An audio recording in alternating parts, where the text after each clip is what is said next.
Hey, what up, everybody? Breech coming to you. Earlier this week, Cowboy James Storm went on Twitter and saying that after his match with Robert Roode, the big title change that happened last Thursday that was taped the Wednesday before, said that he suffered an injury from the beer shot to the head, and then he suffered a concussion. He wasn't going to be able to wrestle for about 2 months. That was a storyline that was going to take him at a turning point. A turning point, AJ Styles was going to step up for his friend there and take the number one contendership, challenge Rude for the title. More than likely, I think that AJ was going to put him over. I don't think you do this many title changes in a row in TNA and not stick with one guy. I've been behind AJ for a long time, but saying that they need to put the title on this guy, that he is the face of TNA, after the Destination X thing.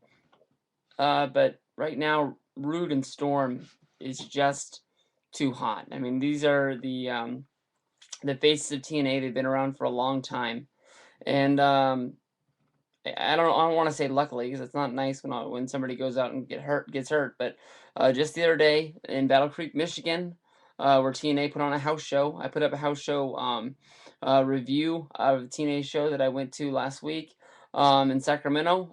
Battle Creek, Michigan stepped it up. They got all you can eat nachos, hot dogs, and soda. Anytime you can get that for the price of admission to a TNA show. They didn't pay anything extra. There was no fee at the merch stand or at the hot dog stand, whatever you want to call it. It was just price of admission. Get you a wrestling show, get you some autographs, and all you can eat hot dogs, salad, and nachos. I'm sure some people went there and they didn't even want to watch the wrestling. I think they just wanted to hit up that nacho stand. But basically, AJ Styles hurt his ankle, and he hasn't said how bad it is. He just says that it's bad, and he's hoping he'll be ready to go in 2 weeks. But I think this is the best thing in the world for TNA right now. Like I said, Rude and Storm is just too hot. Why you put this guy on the shelf for 2 months, I have no idea. I just think that people are going to be behind Storm right now, and if you put him on the sideline, man, people are gonna forget about him. I just think that I understand you want to get Rude over as a heel. You might be doing this as a way of apologizing and saying that it was a mistake not to put the title on him at Bound for Glory, and that they listened to Hulk Hogan, and they should have just done what they did, and maybe they just sort of put the title on Storm to just see what was gonna happen, and then just hit the emergency button again and put it back on Rude. But this is the match that has to happen. I've already said that when they finally put this match on DVD, I will make sure I see it. If I'm home, I will order it on pay-per-view. If not, I will order the DVD from TNA and I'll pay full price to make sure they know that somebody cares out there.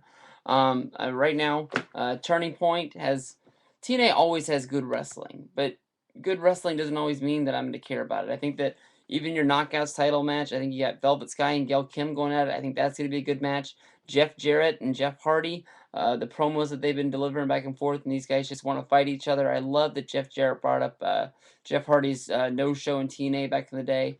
Not that big on Crimson and Matt Morgan. Rob Van Dam and Christopher Daniels, I think, is a match that could deliver and could be good, but I honestly just don't care about the storyline there. But Rude and Storm, that's the match that people want to see. That's the people that really care about.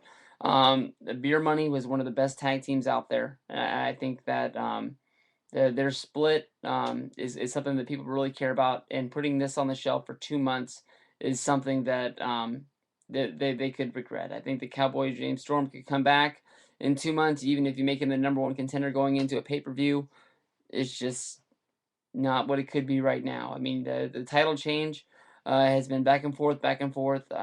Even if you don't want to put the title on Storm, I think it's crazy. I've always said that I'm a Robert Roode guy. He is the guy that should be holding the title, but I think Rude's gonna be hotter when he's fighting his tag team partner. And AJ's the guy that I think is the face of TNA. He headlined the Destination X Division pay-per-view, and I thought they gave him the shaft after that. But this whole the fortune thing. I think if you got a chance to make some moves, if AJ is hurt and he's unable to go, just forget the storyline. Say that Storm wants to come back and he's going to compete. Make some storyline where he signs some release. Make it some sort of gimmick match, sort of like when Shawn Michaels fought and WB wanted to make it a unsanctioned match. Just make it for the title. Even if you don't make it for the title and you just make these guys fight, people will care and people will deliver. Thank you for watching my TNA video that I made here for you. If you really like TNA, I know when I make TNA videos, they don't get as many views. When I make WWE videos, people sort of shit on TNA all the time. But 420 Goonie just put a video up on AJ Styles leaving TNA to go to WB. He talks about Samoa Joe. He talks about America's Most Wanted. Make sure you check it out. Great wrestling video. Thank you very much.